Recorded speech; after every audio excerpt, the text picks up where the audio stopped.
When Monty Bobbleton bought his brand new bungalow, that's a house, he had no idea what he would find in his brand new backyard. Not the slightest inkling. Never in his wildest dreams did he ever consider what might have been lurking, smirking, skulking and sneaking round and round in his brand new backyard. It started on the very first day he moved in, when he stood in an elephant poo. Elephants, as you know, are quite big, and so, you could quite imagine, are their poos. Monty Bobbleton had to change his shoes, socks, and trousers, but apart from being annoyed at having to change his shoes, socks, and trousers, Monty Bobbleton was bewildered as to why on earth there would be a single solitary big fresh smelly elephant poo in his brand new backyard.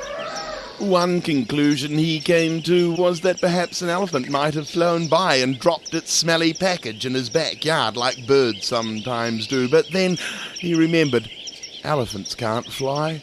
After changing his socks and shoes, then trying to put on a fresh new pair of trousers, he found he couldn't slide them past his shoes, so he took his shoes off, slid on his trousers, then popped his shoes back on before heading out through the back door of his brand new bungalow and investigating this mysterious elephant dropping further.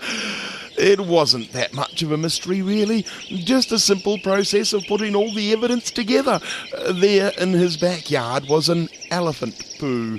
Upon investigation, he discovered elephants' footprints. Upon further investigation, he discovered that in fact there was an entire herd of elephants, all sitting under the Pahutakawa tree in the corner of his garden, enjoying a nice pot of tea and nibbling on some Anzac biscuits. It wasn't this that surprised Monty Bobbleton, because right next to the herd of elephants drinking tea and eating Anzac biscuits was a bloat of hippos wearing pink tutus. A bloat is what you call a group of hippopotamuses. They were wearing pink tutus, ballet shoes, and practicing their pirouettes. Now, one could quite easily forgive Monty Bobbleton for being completely beside himself with shock at the sight of a herd of elephants drinking tea and eating biscuits while a bloat of hippopotamuses practiced their pirouettes in pink tutus and ballet shoes, but it was neither of these two astonishing spectacles that was indeed surprising Monty Bobbleton at all. Just to the left of the bloat of hippopotamuses and the herd of elephants was a crash of rhinoceroses taking part in a chess championship. A crash is what you call a lot of rhinoceroses in a group. Wonder why they call them a crash. Well, there you are. But once again, it was not the crash of rhinoceroses partaking in the chess championship, nor the hippos and tutus practicing pirouettes, nor was it the elephants sipping tea and nibbling Anzac biscuits that surprised Mr. Monty Bobbleton in his brand new backyard. Right next to the crash of rhinoceroses was a fish pond. Nothing special about it, really, just a fish pond. In it was a bask of crocodiles.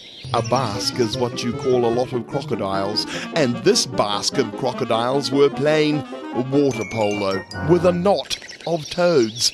A knot is what you call a lot of toads. And while they were playing their game of water polo, a bale of turtles waited patiently for their turn. They would play the winners.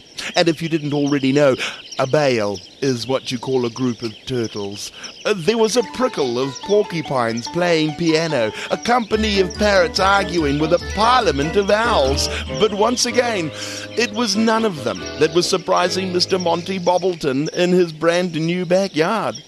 It wasn't the herd of elephants sipping their tea and nibbling on their Anzac biscuits. It wasn't the bloat of hippopotamuses practicing pirouettes. It wasn't the crash of rhinos playing chess that surprised Mr. Monty Bobbleton in his brand new backyard, and it certainly wasn't the bask of crocodiles playing water polo with the knot of toads while the bale of turtles waited for their turn. It wasn't the prickle of porcupines playing piano or the company of parrots arguing with the parliament of owls that was surprising Mr. Monty Bobbleton in his brand new backyard. So, what was surprising Mr. Monty Bobbleton in the brand new backyard of his bungalow?